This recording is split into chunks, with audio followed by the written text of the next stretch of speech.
So Phil, welcome to the podcast. Really great to have you. So the first thing I want to know is about your company, Neobex Medical. So you had scaled that to, I think it was $70 million and had an exit. So yeah, just kind of talk about that journey. Neobex was originally buying group for a local health center that were too small to have a purchasing person within their team, so they were paying way too much for furniture, and some of them had good volume, and so we came in, we acted as their purchasing department, we helped them save, and we took a cut of the savings for ourselves. Then we were facing failure because it was either we bite the bullet and lose money every month until COVID ends, or we close it or we pivot. And in a nutshell, I pivoted the model, went into nitrile glove with extended cuff for chemotherapy and other more specialized health services, and built it to 70 million in about 8 months. Today's podcast guest is someone who truly understands the inner and outer game of building extraordinary companies. Phil Neal is a serial entrepreneur, 8-figure exit founder, deep tech strategist, and high stakes growth advisor. He helps founders and investors navigate pivotal decisions at the intersection of strategy, psychology, and entrepreneurial reinvention. Through his frameworks like the Clarity Sprint and Courage Compass, Phil empowers visionary leaders to scale consciously without sacrificing their well-being or their integrity. In this conversation, we explore how to lead with clarity under pressure, avoid costly mistakes, and build a business that honors both your ambitions and your values. So Phil, welcome to the podcast. Really great to have you. Thank you for having me. Yeah. So the first thing I want to know is about your company, Neobex Medical. So you had scaled that to, I think it was $70 million and had an exit. So yeah, just kind of talk about that journey. And I'm especially interested in your own personal reinvention after your exit. Perfect. Yes. So Neobex was originally a buying group for a local health center that were too small to have a purchasing person within their team, so they were paying way too much for furniture, and some of them had good volume, and so we came in, we acted as their purchasing department, we helped them save, and we took a cut of the savings for ourselves. So that was in a nutshell the model. We had adapted a little bit so that we can expand in as a something closer to a distributor for pharmacies, and we were carving a little niche and trying to find synergies amongst different smaller health center. And then when COVID hit, we lost our suppliers, and so this was a part-time business. We were about to onboard reps to help it grow even more, but because we were restricted in our purchasing power because of COVID, then we were facing failure because it was either we bite the bullet and lose money every month until COVID ends, or we close it or we pivot. And in a nutshell, I pivoted the model, went into nitrile glove with extended cuff for chemotherapy and other more specialized health services. And then I was able to get a government contract, and I expanded that for many other contracts, and then went in the US, Mexico, a bunch of different countries, and built it to 70 million in about 8 months. Wow. So it was a result of a pivot, right? So it's Yeah. kind of interesting how COVID was super stressful, but it opened a door for you that maybe wasn't open prior. Yeah, I think just being in the game, you can see opportunities that other people cannot. And that really surprised me when I moved from someone doing business dev in big pharmaceutical companies to really being wearing my entrepreneur hat. You don't see the same, people don't see you in the same way because you shoulder a different kind of responsibility. Yeah. You're all in, it's a different risk. And because I was in that game, although it was a very small business, it was bootstrap and just, I could still figure out that this was an option and pivot in that sense. And everybody had the same pandemic, right? But Yeah. Yeah. so Yeah. So it's interesting. They're very different models or different circumstances. So during COVID, people were probably uh, they were after you for your nitrile gloves, probably, right? It was an in-demand product, maybe. But yes. beforehand, it seemed like there was probably more of a sales cycle that you had to go through. So selling, like the Neobex medical services to small practices, that must have been harder than selling the nitrile gloves, or am I off on that? It was different. I Yeah. think the so I was very young in my entrepreneur journey at that point, and I didn't even know what product market fit meant. And Yeah. so, I just knew how to close deals as a Yeah. salesperson. Yeah. And so I went with hypothesis. You work on the how, and you mix it with the what, and you kind of confuse your buyer by Hmm. not being clear yourself how to structure a go-to-market. So that was one of my challenge before COVID. Then when we pivoted the business model, it was adaptation. That was a big challenge because the market was shifting all the time. I didn't know what an ISO certification, what it meant. I didn't know how to import. I didn't even know who was involved in the logistical chain to bring products out of China to Quebec. So learning how to file to be a manufacturer for Health Canada, that was a challenge. I mean, I was so naive because I remember in the beginning, you could sell gloves in a plastic bags, and they had Uh-huh. a charter plane. You just had to ship it over there. So my first purchase was a guy on Alibaba selling router that claimed he knew someone with nitro glove in in a warehouse. So I wired him all my savings as a deposit, and then by the time I had paid in full the first shipment, the government changed the rules, and now I had to have a box with proper packaging and no longer charter planes. And so, learning to adapt, understand the ecosystem, and then I still remember exchanging emails with some people at the government here and say, hey, it's not a big deal if it's not written on the box or if it's not certified. Come on, what does it actually mean? And Mhm. a couple of months later, I could see how naive that was because it is super important. But I had never been in that space before. I was just learning as I flew my plane, I guess. Yeah. So do you think that naivete helped you get started? Because it seems like if you knew all the obstacles and roadblocks in advance, you may have made a different decision. Well, yeah, in a way, we could say naivete, or I would call that entrepreneurial courage, Ah, because I think people look for certainty to get started, right. whereas you need aimless courage, really, because you kind of Uh-huh. have a sense of your why and your what, and then Hmm. you just go out there, rapid iteration cycles, and through your leadership lens, you figure out the path towards success. Yeah, no, I think that rapid iteration cycle is the key for sure. So when you were getting ready to package the company for sale, or how did that even happen in the first place? Did somebody approach you interested in buying or investing, or did you make a conscious decision that you were going to package the company up and go to market, get a valuation? Like how did that the beginning of that exit process start? So my exit was I've sold my share to my other partners. So it Ah, was okay. a simplified exit, I would say. Mm-hmm. It started as a founder conflict. Um, Mm. when we rose to 70 million, we made about 60% gross profit. So it was a crazy time, right? So it was Mm-hmm. abnormally huge.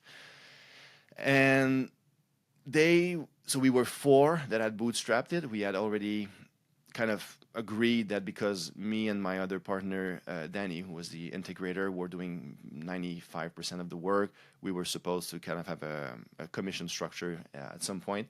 But then when you make so much money, that becomes an issue, right? Yeah. And on their side, they had another partner that wasn't part of the original group, but was part of their kind of holding company together.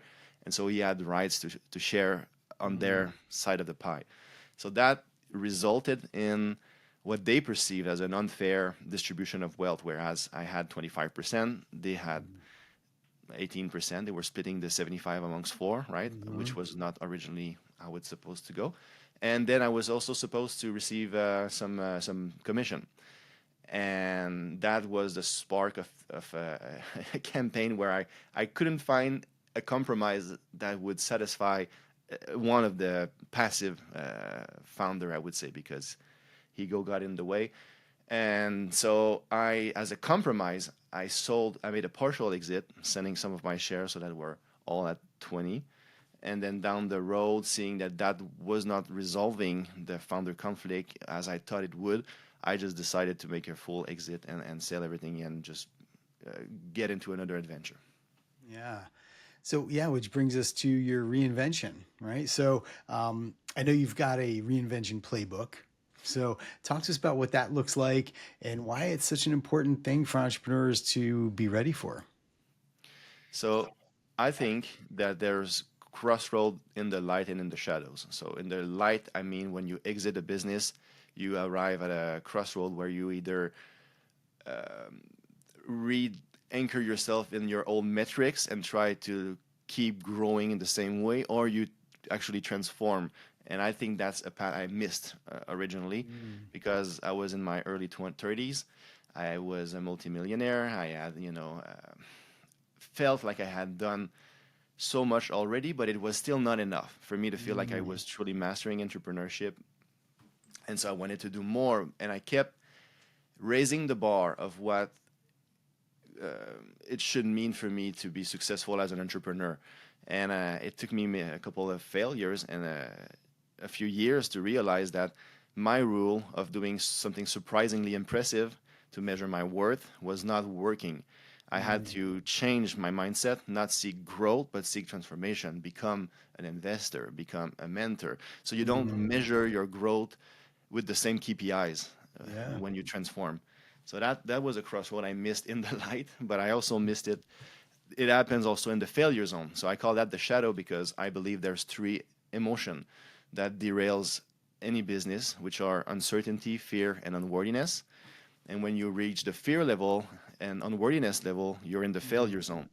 And if you stay too long trapped because you don't recognize these emotional patterns, it derails your decision making capacities, which brings you to the crossroad in the shadow, which is you either become a fallen hero, someone resentful against reality, angry at life, and a victim mindset, or you actually transform. And the playbook is that you don't transform from your headspace, you transform from your gut space, your Mm. intuition. So I Mhm. had to let go of every growth metrics I was attached to, so I can find the business pivot and my personal leadership pivot that would allow me to for success. And I've done it with the gloves. Like I said, I was in the shadow, and then was I had an intuition that nitrile glove was the way to go, but I didn't know how, and followed my entrepreneurial courage towards the market fit. And I've done it again with my nanotechnology company, Prometheum, where the market wasn't ready for a new air purification machine. So I narrowed it down to the unique value proposition, was aimless for a while, and then found the path. Mm. And it's the same thing for myself, whereas I gave myself a year after hitting my rock bottom, after a big warehouse fire, and allow myself to be aimless until I could see a path to transforming, and that solved my sense of unworthiness that had been Mm. piling up since my founder conflict. Mhm. And it allowed me to become a way better entrepreneur and be involved in VCs and building Mhm. funds and many other roles. Yeah. Well, so I want to talk a little bit about your journey as a serial entrepreneur. But first, I was interested in what you said about the change in the KPIs, right? So, how did it change, from being in business, or how did it change in general from one situation to the next? What became your new KPIs, and what were the things you were looking at? Well, it can mean, so I don't want to, I want people to think that there's one possible answer for that. I think Right. it really depends on where your intuition pulls you. So, for example, right now, I'm aiming towards teaching kind of again, because I am now at peace with my sense of imposter syndrome or unworthiness of not being in a place where I can actually help another entrepreneur, because Mm-hmm. I haven't done another exit, right? That Right. was my issue. And now I feel like I have something worth sharing, so I'm Mm-hmm. stepping in it, and I calculate it not in pure metrics of doing something that is along the sides of another bigger exit, but Mm-hmm. more around the side of, can I verbalize this in a way that resonates with more people, Mm-hmm. and can I become? It's a matter of who. It's really a matter of who. What are the metrics of the Phil Neal thought leadership excellence? It's not Mm-hmm. necessarily another exit. It might be to be on a TED stage. It might be to write a book. It might be to have positive resonance with the audience I'm trying to help. Mm-hmm. So I don't know if that answers the question, but that's what comes to me. And while I was building the fund, it was also a different. It was the same. So my KPIs were not around how much do I know about scaling a business. It was, how can I evaluate the due diligence process? How can I look at return on investment? Mm-hmm. How do I manage my risk? How do I raise money? So it wasn't the same, right? So Yeah, no, I can relate to that. And no matter what, the imposter syndrome just kind of lingers, right? No matter how much good stuff you've done. But it seems like you're going from building success to translating that into some significance with giving back and teaching and helping the next generation. So I think that's really positive. Yeah. Thank you. Yeah. Yeah. So as a serial entrepreneur, how do you maintain balance mentally, physically, spiritually? I mean, it's tough. So what are some of your go-to strategies? Well, I can tell you what I've done wrong, and then Okay, yeah, hopefully we it's can gonna learn help from that people. too. Yeah. So when I exited my business, Neobex, so the final exit was to be paid later because a lot of money was stuck in inventory. Mhm. And I took the pile I had already gotten out and I started mostly investing in the nanotechnology company. But then my other partner, my new business partner, had a bunch of opportunities coming his way all the time. And they felt like they had a lot of barriers to entry. So they felt really good. I invested in a Irish pub franchise in Thailand. I bought into his construction company also in Thailand. So we built villas on an island on Koh Mhm. Lanta, which we are still kind of doing. A bunch of different things, all the way to a supplement company, to a skateboard company. So I was kind of following the flow of we're going to reach an equilibrium of involvement between my partner Matt and myself, and the business all have a huge potential upside. And we thought by just staying in our X factor, we could manage it. But what I didn't account for is that none of them had cash flow, so they were all under fire. Mm. And so I think that's a big mistake with serial entrepreneurship is people see it as diversifying their risk, but because the root cause of startup failure is the internal mismanagement that derails decision making, what will happen is that you're going to be on fighting fires everywhere. And Mhm. a little bit, even if it's, you don't just have a couple $1,000s in a skateboard company, the little fire that it adds to the big fire of your main company Mhm. sometimes just become overwhelming. And so that's what I learned. And then after that, I decided to step away, close a bunch of different projects, and really focus more and more on one thing. Um, and to this day, it's hard. It's super hard. Uh-huh. And I'm getting more and more quality offers. Uh-huh. But I'm really motivated to build the Courage Compass company because it feels very true to me. It's really the pathway to become the next version of myself that I want to be, and I really believe in the success and impact it can have. So now it's getting easier to say no. I have a whole team also to support. Yeah. Yeah, so I would say that that's the core lesson I learned. Yeah. So while you're dealing with fires, right? I mean, because you're still going to deal with fires, even though you've done a great job of narrowing down the scope, right, and maybe Yes, limiting the number of fires, you still have fires, right? It's yes, entrepreneurship is all about solving problems every day, right? So how do you, just how do you manage that and maintain balance in your life? yeah.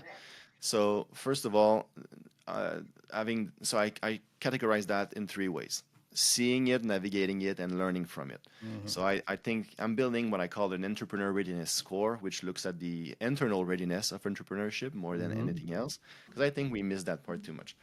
And if you approach it from that lens, the first layer of emotional mastery is about navigating the shadow. So can you see Mm. yourself becoming uncertain right now? Do you have the tools to navigate that uncertainty? And once you have that, mastered, can you actually use your emotional reaction as a signal that your body is trying to verbalize something it cannot put into words right now? And as a Mhm. leader, that becomes a superpower when you can do that. Same thing for fear and unworthiness. It's another data point that you can generate. And so Mhm. that's one way I'm trying to manage that. The other way is I've always been very good at understanding we need different buckets in our life, like from a father, from an energy, from a business standpoint. But I didn't understand that you don't manage bucket like you manage a calendar. You manage them like you manage a plant. Mm. You won't water a plant if it's raining for a week. So just Right. as you don't have to water your energy if you've been at a Spartan race boot camp for a week. Yeah. So, and so it's not necessarily the time you put in, it's the energy harmony that you Yeah. arrive at.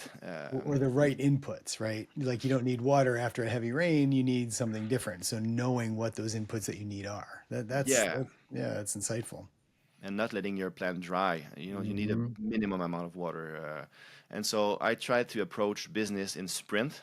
So if I feel like my business is in a season that needs more water, then I try to time bound it.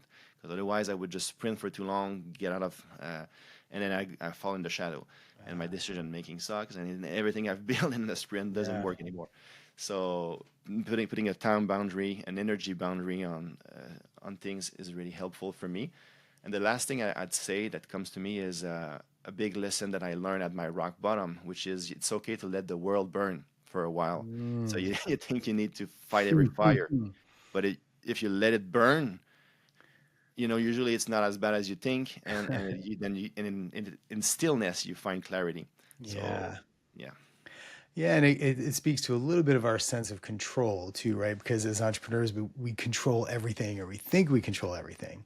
Yeah, so maybe just by, well, sticking with that metaphor, if you just let it burn, once you're ready, there's not going to be as much fire to fight, right? So, yeah. I guess to an extent, that could be wise, but it could shoot you in the foot too. Yeah, Yeah, you have to have a good level of intuitive decision yeah, power, because yeah. it's funny. I was speaking with my chief transformation officer before she actually joined me, and she said, "Look, my current boss gave me this assignment, but I can feel it's not really necessary. Mm. With time, because she's older, she has more Yeah, experience than me. Our intuition is more in attune.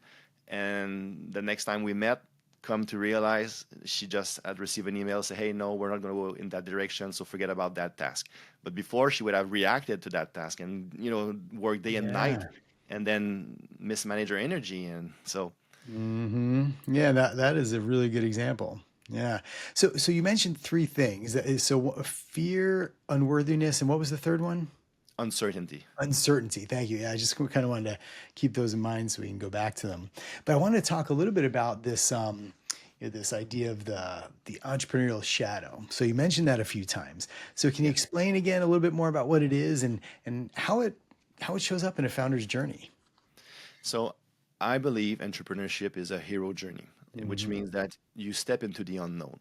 But the way we're approaching entrepreneurship right now is we're doing it in reverse. We're aiming for tactics, tools, skills that we can plug and play into a trail that's known in our forest.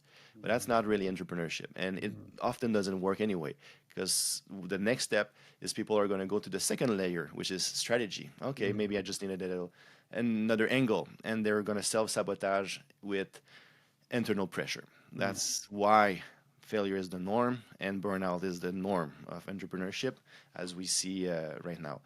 So I believe we need to flip the script and start with internal clarity on our core motivation, our anchors in our different buckets outside business, so that we have less identity fusion.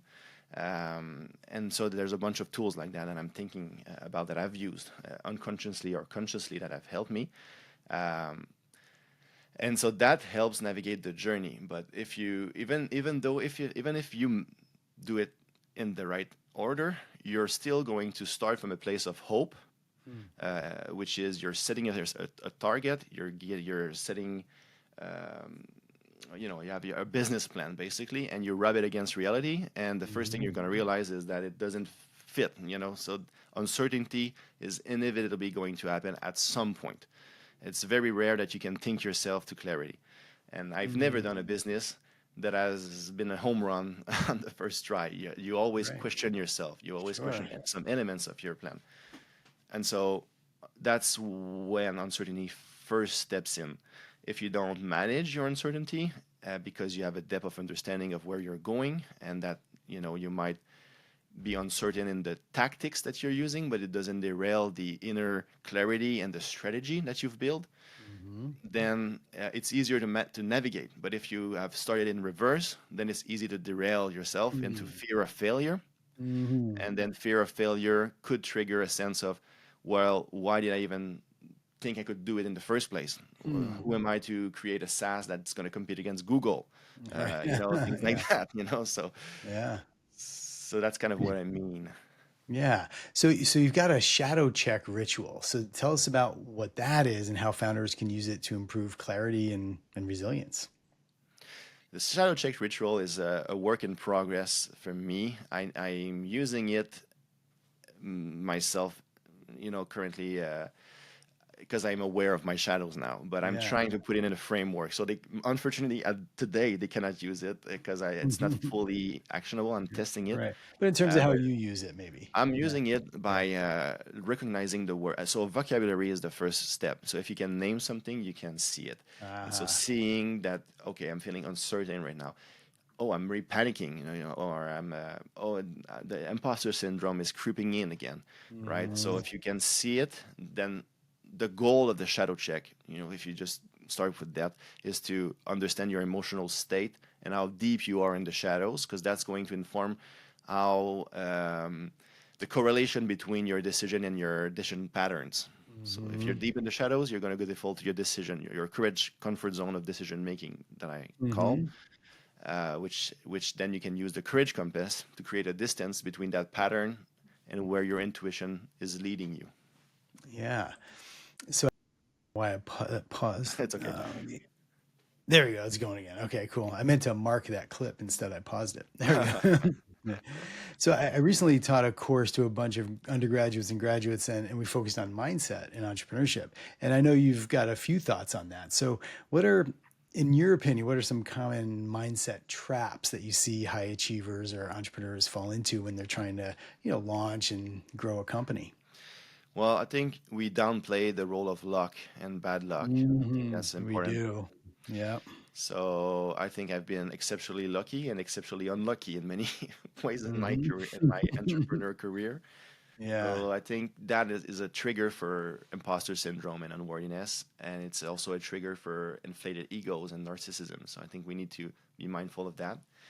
The other thing is we confuse hustling with business and entrepreneurship. To me, they're Ah, all different.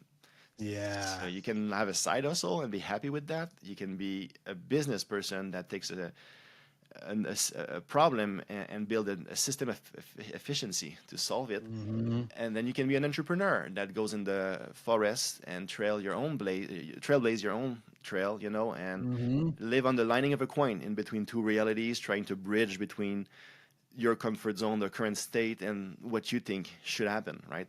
Hmm. And that's a different experience. Yeah. Yeah. So there is a difference between, hustling, self-employment, entrepreneurship, innovation, small Yes. business ownership, right? Even though they all are kind of part of this same, Yeah. I guess, family, they do have different looks and flavors for sure. Yeah. But yeah, I think, it's the role of luck, both good and bad luck, is underplayed, right? It's, if you're super successful, you like to underplay your good luck, right? And if Yeah. if you had a failure, you like to overplay your bad luck. Maybe it Yeah. seems, right? That's why I Yeah. think we have to approach it as a transformational tool. Yeah. And if you think about it, with AI, the rules for human productivity are being shaken.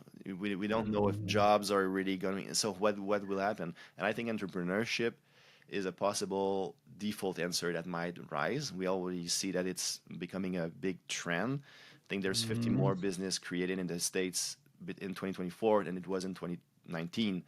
Yeah. But the failure rates are the same. So I think we need to not only learn to navigate it better so that we lower the Mhm. failure rate, but we also need to see it as a transformational tool. So if it's the case that every business will fail at least once, and that most of the business out there have been built by founders that have failed before and tried again, then what's the difference between an entrepreneur that tries again and wins and Mhm. one that has a destructive failure that destroys their identity and Mhm. makes entrepreneurship into a bad experience? Well, I think part of the answer is acknowledging that the real treasure is not the exit, it's the broken icons that you had when you started the journey about how it should play out, who you are, what are your skills, that are being destroyed by the reality of the experience that you can now Mhm. integrate into wisdom that helps you transform and give back. So, Yeah, and I think that helps the transition in general, right? Because I know myself included, and a lot of other founders after the exit, you think, okay, this is it. I'm going to be happy now, Yeah. right? but but without meaning, that kind of success is quite empty, right? Yes, Yeah. absolutely. Yeah, yeah. So you've got a framework called Courage Compass. Is that in the kind of the same developmental state as the entrepreneurial shadow, or is there something more that you could talk to about that? So, so like I'm trying to build my frameworks around the three levels of emotional mastery, decision mastery, and Oh, right. intuition Oh, mastery. so this would be fear. Okay, gotcha. So Yeah, yeah. the courage compass is at the decision mastery level. So once you have the Uh-huh. shadow check, you know what's your emotional state. Then you Yeah. should recognize your decision making patterns. And so what I do is for now I'm using emergenetics as a psychological assessment tools Hmm. to get the default cognitive patterns of people. So for me, I'm 95th percentile creative, relational, and logic, and I'm super weak on structural.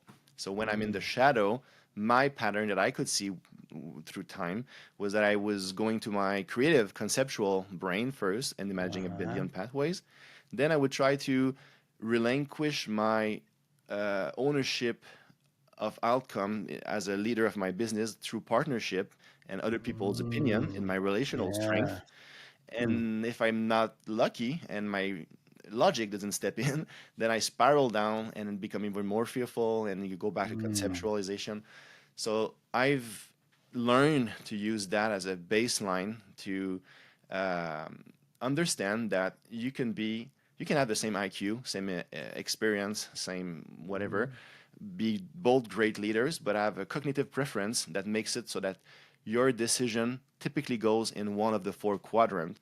And so Mm. for someone, if you do a YouTube video and say, hey, why don't you call these CEOs? Hey, look what I just did. I just called these CEO. Oh, this guy is so courageous. He's taking Mhm. decision that I wouldn't feel comfortable doing. But that's his comfort zone, most likely. It doesn't Right. mean he's a good leader or a good decision Right. maker. It might be his pattern. And then at some point, it's Hmm. not going to work, especially if he doesn't manage his emotional state. So, what I do with the Courage Compass is I start there and then I give entrepreneurs the permission to let the world burn for a while.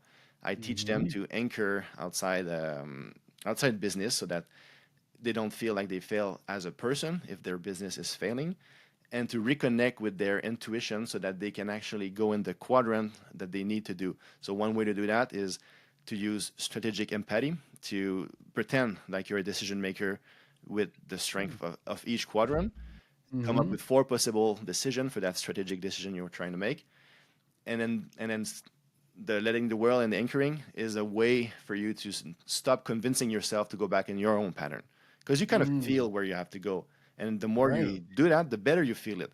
And sometimes and at some point you don't need to write it down every time. You kind of know, Right. I need to be structural right now, which is often what Yeah. I need to do. But yeah, Uh-huh. so that. Yeah, no, that's a great insight. And I like that framework a lot. So you work with entrepreneurs now, and if people are interested in finding out more about you, what kind of type of work you do, or reaching out, how can they find you? They can go to my website, Hmm. philneal.com, Yeah. philneil.com. And I'm building, so it's kind of a new venture. I started a couple months ago. So it's, we're building as we go. I don't know when this podcast is going to be released, but I'm testing the first version of my entrepreneur readiness score next week. And so it should be live in July. And so I think it's going to be free. I think it's the first step into that whole ecosystem of approaching entrepreneurship through a different order. And then if that brings out a gap in your leadership style and entrepreneur style, and you want to dive more into how to increase that score for yourself, then it's going to be on my website. I'm working on workshops and speech and things like that. Wow, that's great. It sounds like a great tool because, yeah, a lot of people maybe dive into it without being completely ready, which I think is true of a lot of things. But yeah, just being able to see where your blind spots are and work on them seems like a really wise move. So that's great. Good luck with that. Thank you. And I've been into big companies before, and every employee has a performance plan that it is being tracked. But for entrepreneurs, we don't have that because it's hard to have a common place where we can say, okay, well, this applies to every business. But I think the inner mastery, the inner management, and the quality of decision applies to every business. So that's, I think that could be very impactful. Yeah, amazing. Well, thank you for being here, Phil. This is a great conversation. I'm sure people will benefit. Thanks so much. Thank you so much.